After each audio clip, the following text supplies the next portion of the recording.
Good evening and welcome to From the 80s View. I'm your host, Dr. Cedric Brown. Today's guest is Mr. Sean Blumette. Hey, Sean, how are you? How's Dr. Brown, everything? doing well. How are you today? I'm good. I'm good. Hey, Sean, some of the topics we're going to talk about today, um, the impact that ADs have in high school athletics.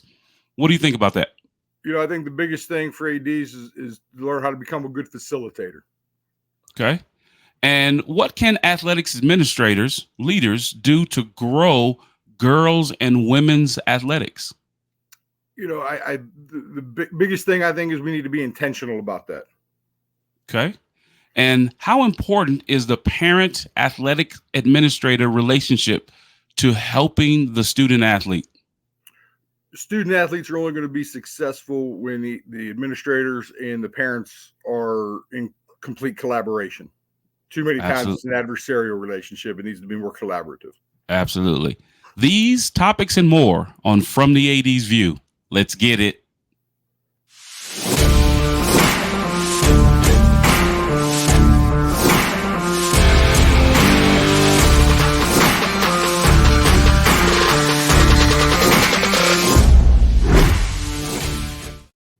Hey, welcome back to the show. Before we start talking to our athletics director, Mr. Sean Blumette, I'm gonna give honor to God who's ahead of my life because without Him, none of the things that I do would be possible. You know, I couldn't be a good husband, a good father. I couldn't be a good professional, and just an overall good person without Him and His grace and His mercy. So I want to thank him for that. Now, let's get back to you, Sean. Sean Blumette is a former assistant AD at Sarah Catholic High School in Pennsylvania. He's a former assistant football coach at Waynesburg University in Pennsylvania, a former AD at Brooke County Schools in West Virginia, and currently sits as the AD and the Dean of Students at Weir High School in West Virginia. Again, Sean, welcome to the show. Thank you, Dr. Brown. I appreciate you having me, and it is an absolute pleasure to be here. And Sean, you and I have a little bit in common. You know that Western Pennsylvania area. Right. I was the AD at Winchester Thurston High School there in Sunnyside in Pittsburgh, and we were backstage and we were talking a little bit about some food, and you brought up a pizza place. And what is that pizza place that you brought up, Sean? Oh yeah, we were talking with your producer a little bit earlier, and being he's an Ambridge native, and Police Station Pizza in Ambridge, PA, is absolutely one of the best around. So, and I still live relatively local to there, and we enjoy that. And, my wife actually introduced me to it a few Okay. years back, and we try to get up there every couple, at least every couple months, if not more often. Right. So your queen before she met you, she knew, well, if I'm gonna keep this fella, I'm gonna go through his stomach. So Oh, we're gonna go to Police absolutely. Station Pizza and get some good grub. Oh yeah, but yeah, she hit me up with the pizza pretty early on, and that got me hooked. So Absolutely, absolutely. That is fantastic. So, Sean, as we were talking in the back, in the green room and everything, and all of the wonderful experiences that you've had in secondary education, and as a leader in athletics and secondary education, what do you think the impact is that ADs have on intercollegiate athletics? Interscholastic athletics, I should say. I'm sorry. interscholastic, intercollegiate. The biggest thing I noticed in for my time at the collegiate level, my couple years there, you know, the mechanism of athletics is very similar. And as an athletic leader, um, especially at the scholastic level, the impact that we have is to really be that guider, that source of information, that facilitator, as I mentioned earlier. One of the roles that I've tried to take on in my going to my 14th year in as an Sure. athletic administrator, is to be that gatherer of information. I Mhm. want my coaches to coach. I want to Mhm. make their job as easy as I can. I want my players to play. but it's up to me then to gather information, sort out what's important for them, and provide them with something that's, easily digestible. Because when you can take that kind of extra work off of your coaches, that frees up their time to do things Sure. that are directly on the court, on the field, involving their student athletes, and try to eliminate as much of that clerical stuff. And as a coach, most of our job as coaches is off the field anyway. Yes. 75% of what we do is that, that clerical, that paperwork, those rules meetings, that all that stuff that goes along with it. And some of that's unavoidable. But as an AD, and I was fortunate for the last last 7 years, actually. My wife is our head swim coach, or was our head swim coach at my former school. So I got to see that on both sides, where I, was able to show, her specifically, hey, this is what we need to do, and allow her to focus on taking her talents to the pool, and working with her athletes, and had some pretty good success over the years with that. But I think in general, my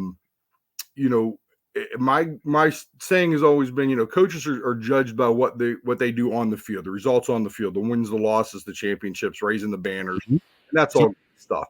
ADs are judged on the experience at an event.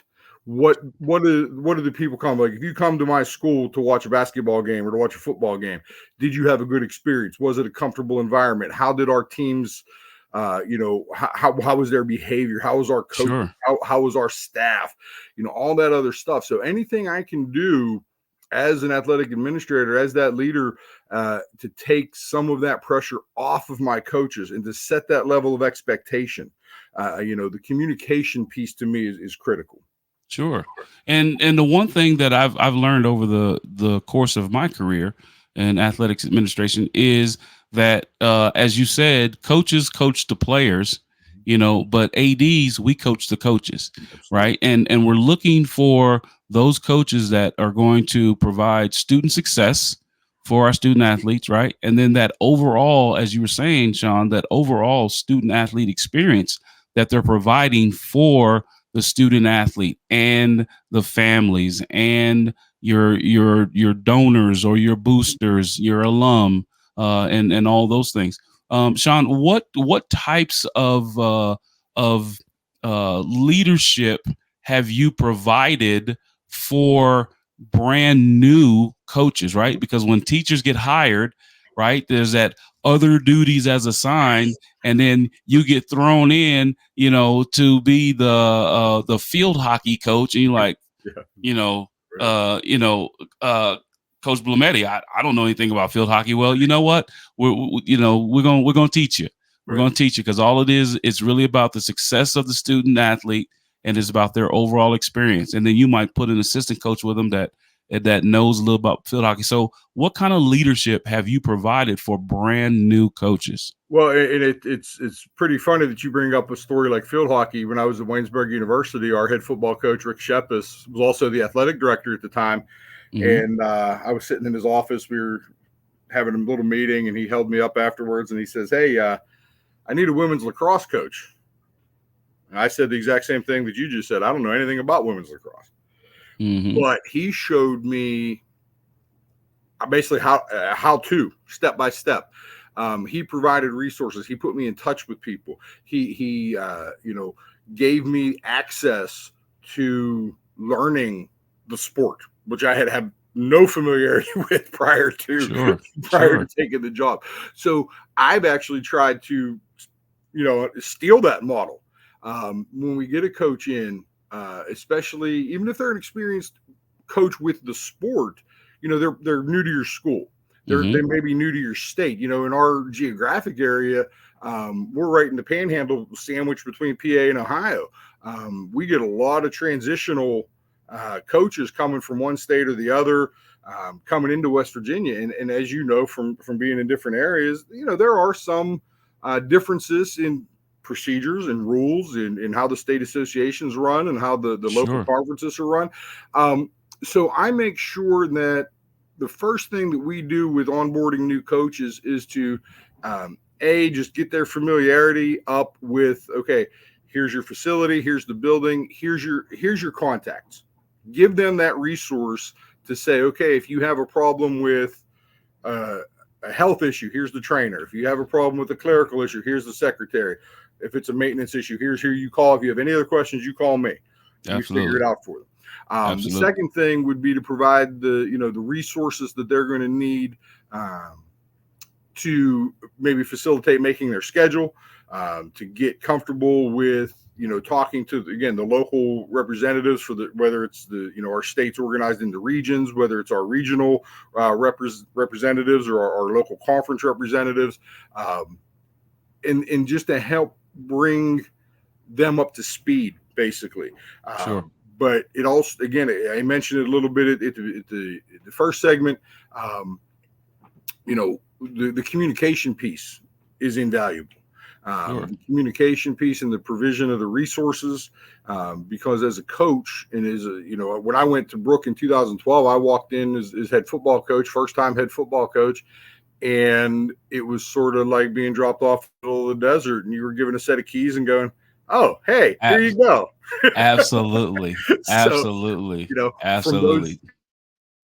That is funny that you say that, John, because I've tried to see, okay, if I'm the new coach, what do I want, and what can I provide as the AD, as the leader, to make this transition easier? Because going back to the first part, the more I can do for that coach, the more time they have to spend doing what we've hired them to do, which is coach, be with the kids, and develop the program.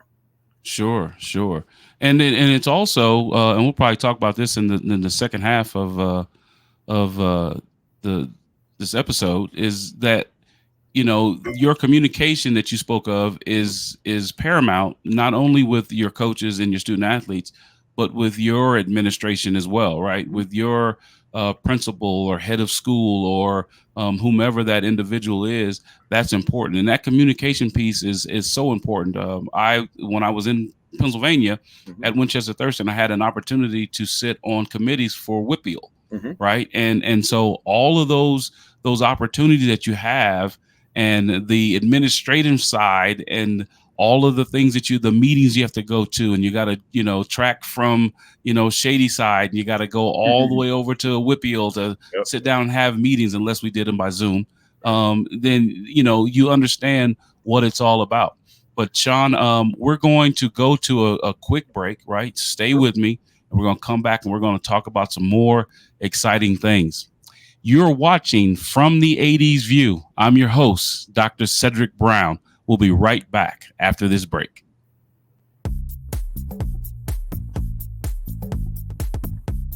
Renting is everything. It's style at your doorstep. Off the runway and into your closet. It's every trend you've been dying to try, and every designer you've yet to discover. It's wearing it your way every time and making it count everywhere you go. It's never worrying about what to wear, because something new is always coming your way. That's why renting is everything. New styles, top designers, all for a flat monthly fee. Start your subscription at renttherunway.com.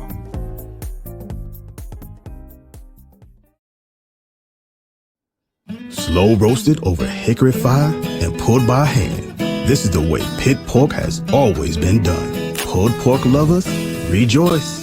The smoky old days are back at the Smoke Shack. From the creative team that brought you The Browning Project and Dead by Morning comes a new thriller that will change the way you look at white-collar crime forever. Falling from the Sky.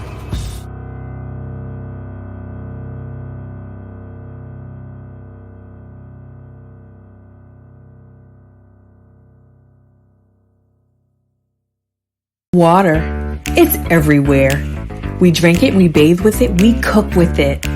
Coffee's made with water. Toilets won't flush without it. It's used for washing clothes, dishes, utensils, pots, pans, floors, and our teeth. Plants and crops need water, animals drink it, and fish need it too. And don't forget, we can have a lot of fun in the water. Water. What would we do without it?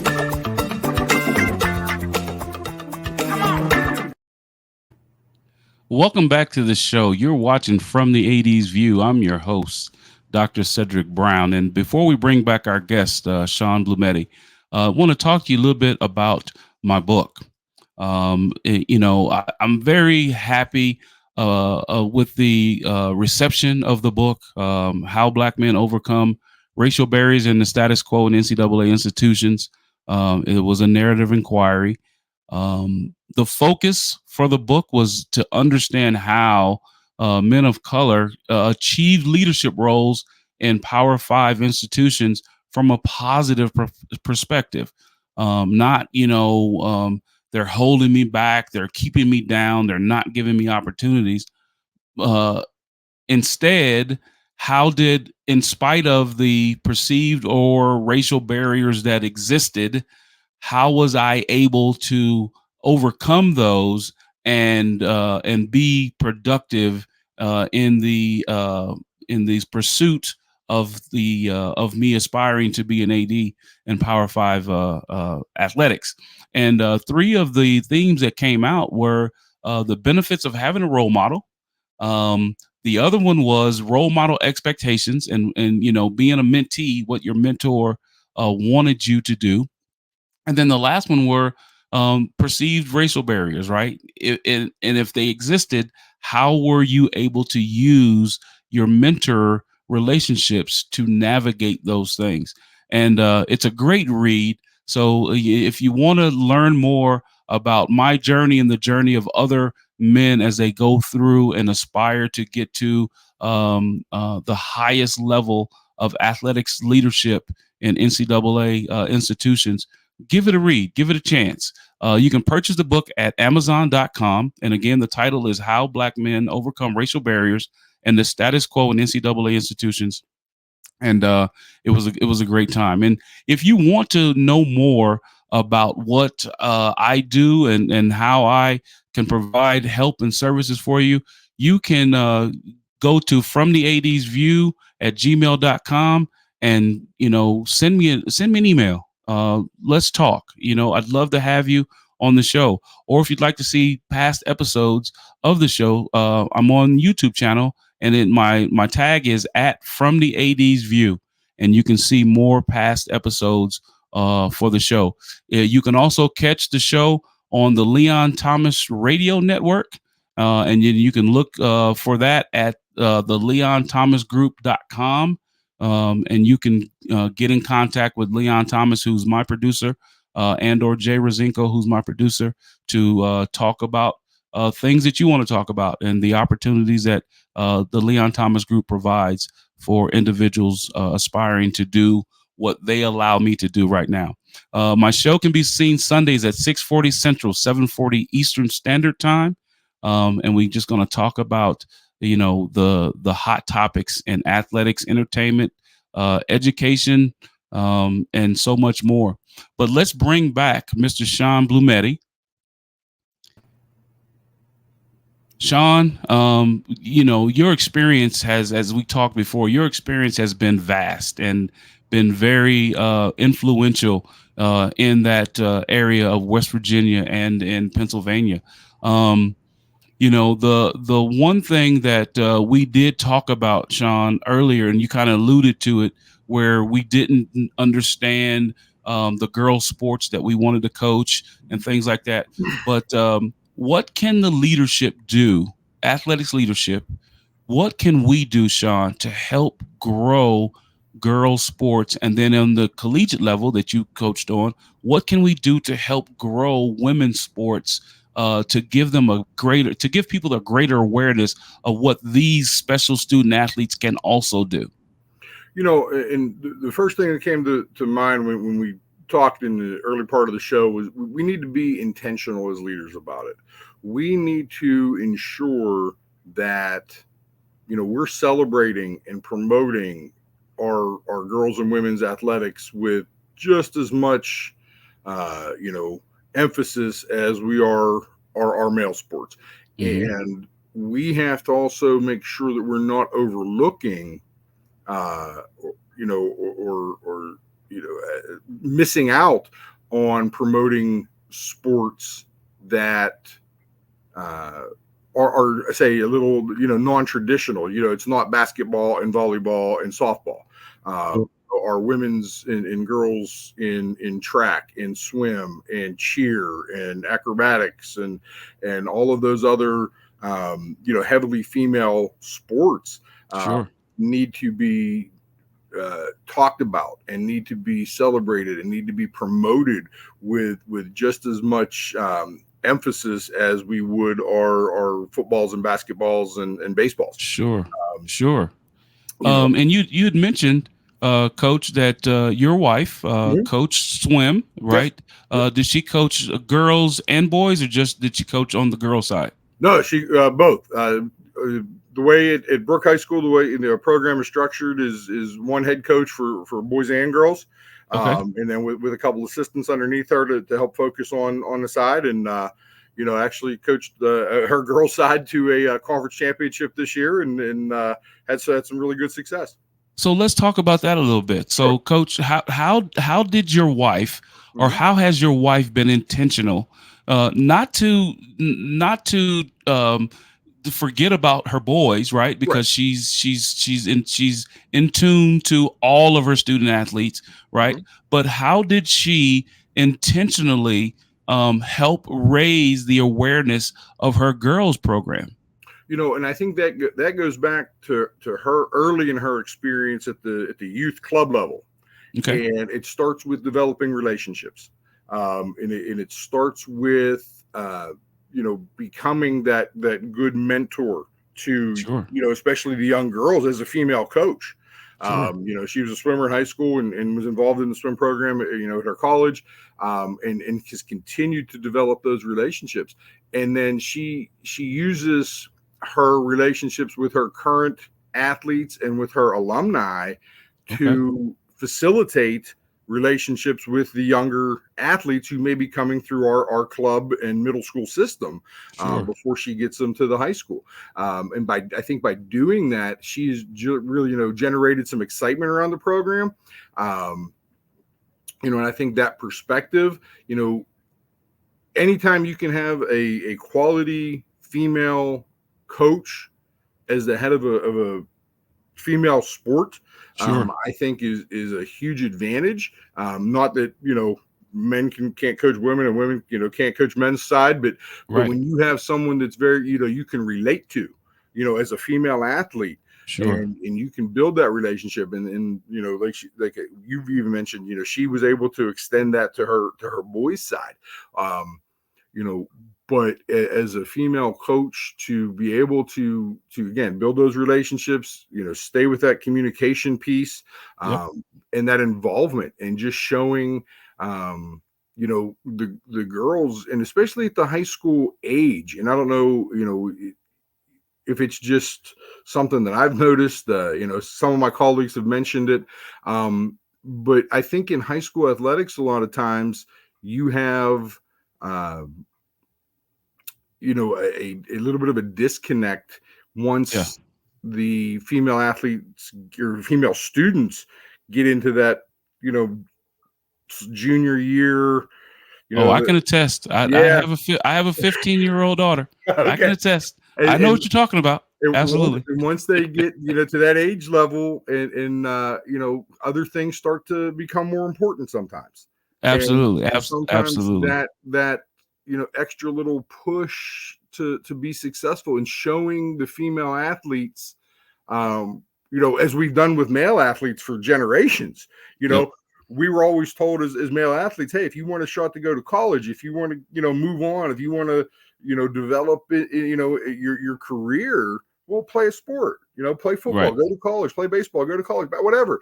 And I think that message hasn't been delivered to female athletes as well as it could have been. Right. They haven't had that opportunity the same way, and we haven't approached it the same way. And, my daughter is in Indiana, Okay.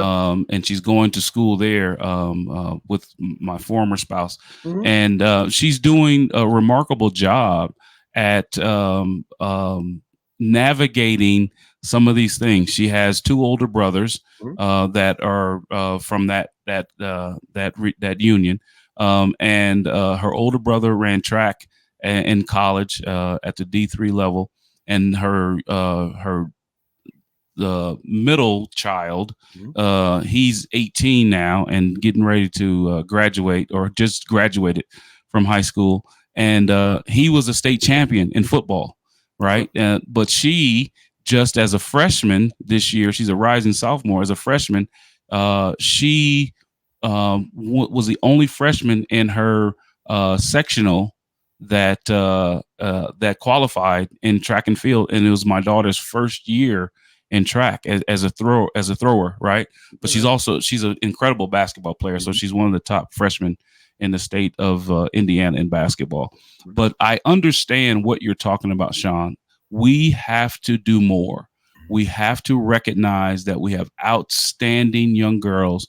We have outstanding women at the college level that can be everything and more than our boys at the high school levels and our men in the college level. And so it's up to us as leaders to find those individuals and build those relationships, like you said, and put coaches with them that can help grow those relationships.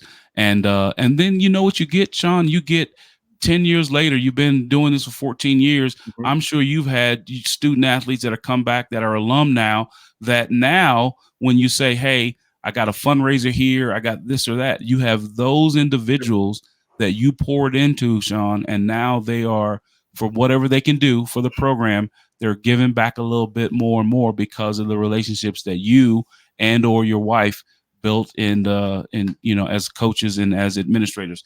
The last thing, Sean, that we're going to talk about. As I said, Dr. Brown, I'm sorry to interrupt. I want to get this in. And even more importantly, that I think than that, not only giving back, I've started to see that generation of student athletes that we had at the high school level come back now and want to be involved in coaching. Yep. And want to be involved in the administrative end.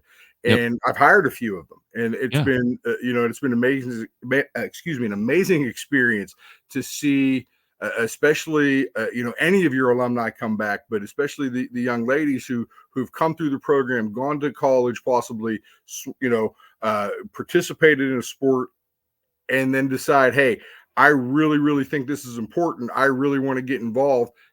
Can I become part of this program? Sure. And we welcome them back, and we're seeing more and more of that. And I think that is absolutely something that, like you said, with keeping that involvement because of their good experience that they've had, whether it's through support outside or getting involved directly, right, developing that. Right. And they're homegrown, right? There's someone that you have trust and faith in that you can bring in, and you understand that they know what you expect and things like that. So that's great. The last thing, really quickly, before we close out the show, how important is a parent athletic administrator relationship in helping the student athletes? Really quickly. And I think the biggest thing is that it needs to be collaborative. Too many times, the parent, administrator, parent coach relationship becomes a little bit adversarial. Whether the parent feels that their children aren't being treated fairly, or the playing times, or whatever the issue is, right. But to facilitate that go back to that communication piece. That communication has to be there with the parents to say, listen, this program, whatever sport you're talking about, or athletic department in general, doesn't reach its peak of success until we, as an admin team, as a coaching staff, and as a parent group, talking, as a whole, realize that we have to work together to provide our student athletes with all the resources and opportunities that they need. Sure. Unfortunately, unless you're in a very unique situation, athletic departments are struggling for, like providing some resources. They are. In our area down in the Panhandle of West Virginia, I mean, it's a post-industrial area. I mean, we're still trying to recover, just like most of Pittsburgh and Western Pennsylvania. Absolutely. So we've had to be pretty creative, working with our parents, working with our support groups to say, okay, yes, we can buy footballs, basketballs, whatever, but can you help provide meals? Can you help provide practice gear? Can you help with some transportation?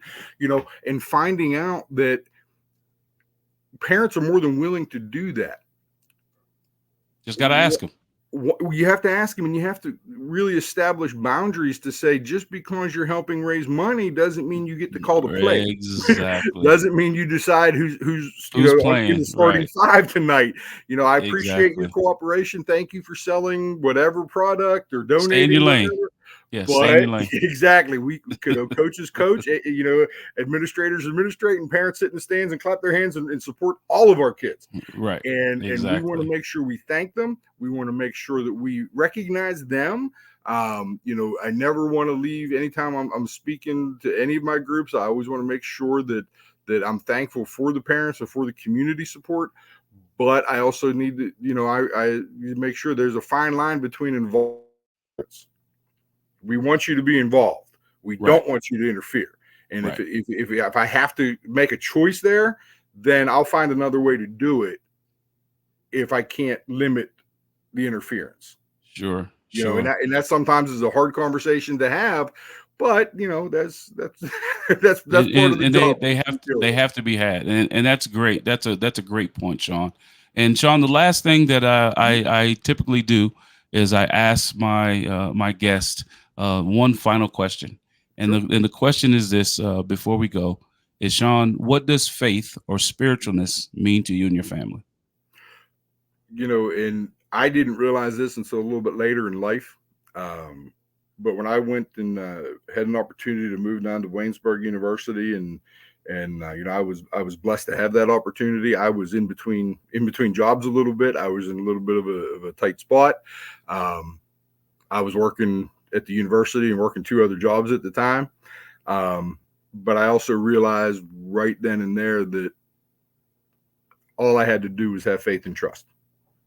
Yes, sir. And I don't always understand. We don't always understand the plan, but if we continue to have that faith and have that, belief that if we wake up every day, do the best we can, and live our life according to what we know to be right. Yes, sir. We'll be taken care of. And that led me from working 3 jobs and coaching at Waynesburg, which was a wonderful, wonderful experience, to having my opportunity, my first, head coaching job. And because I moved to Brook High School, was able to meet my wife, and, ended up awesome. Ended up building great relationships there. And then, we now have a young daughter who just turned 19 months old, and we're expecting again. Awesome. But without that belief back, going on almost 15 years ago, that all I need to do is keep in mind what is really important. And that's being to simplify it, just be a good person.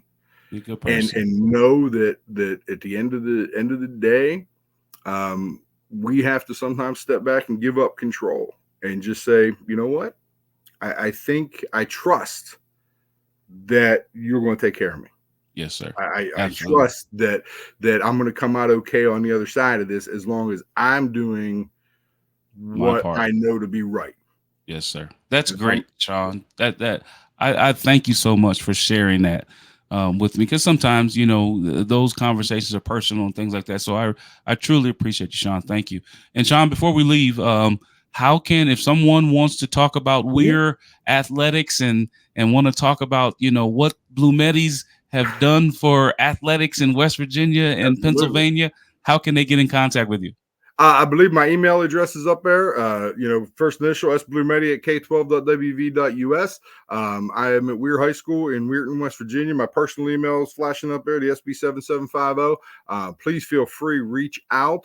I do, I'm on Facebook under my name. I'm on LinkedIn under my name, which is how I think how we ended up connected here. Yeah, I kind of stalked you a little bit this morning, buddy. You're fine. That's not a problem. And that's why we're out there. That's why we network. And I am more than happy to talk with anybody or answer any questions that people may have, or just be a resource for a new or young or even experienced AD who has a question. Love to share ideas and love to collaborate on some stuff. Absolutely. Well, I want to thank you, Sean, for being a part of From the AD's View. I appreciate everything that you're doing there on that East Coast and that Panhandle of West Virginia, and thank your wife for the things that she's doing. Congratulations to you and your wife for your new addition to your family, and it's always great to have those things. So I really appreciate you, Sean, for being with me this evening. Thank you so much. Thank you, Dr. Brown. Appreciate you having me. All right. Like I said before, I'd like to thank Sean Blumette for being a part of the show. And, in my closing today, I want to talk about what Director Blumette just spoke about, which is networking, right? The funny part about this is when I say to my audience and those viewers that are looking at these episodes, I say, hey, reach out to me and let's talk if you want to be on the show. And Sean Blumette absolutely did that. He went to fromtheadsview@gmail.com and said, hey, Dr. Brown, I'd love to be on your show. I'm an athletics administrator. I've been there for this many years. I'm in secondary education. I've been there for this many years. I'd love to talk to you on your show about some things. And so he saw me probably one of my episodes, or saw me on LinkedIn or somewhere, and then he reached out to me. So networking is powerful. It's a powerful thing when you reach out to individuals and you want to give them insight, or you want to get something from them, right? Because we are all educators in some point in our lives, right? In some fashion or another, we're all educators. And so I thank Mr. Sean Blumette for reaching out to me, because if he hadn't have reached out to me, right, if he hadn't have tried to build a network and add me to his network and allow me to add him to mine, this episode would not have been possible. So once again, I want to thank him, and I understand what he's doing over there, because I was a part of that family over in that Pennsylvania, West Virginia area. And I love the fact that people want to reach out, and I can give them a platform to share their point of view, because that's what From the AD's View is all about. Again, you're watching From the AD's View. I'm your host, Dr. Cedric Brown. Good night, and God bless.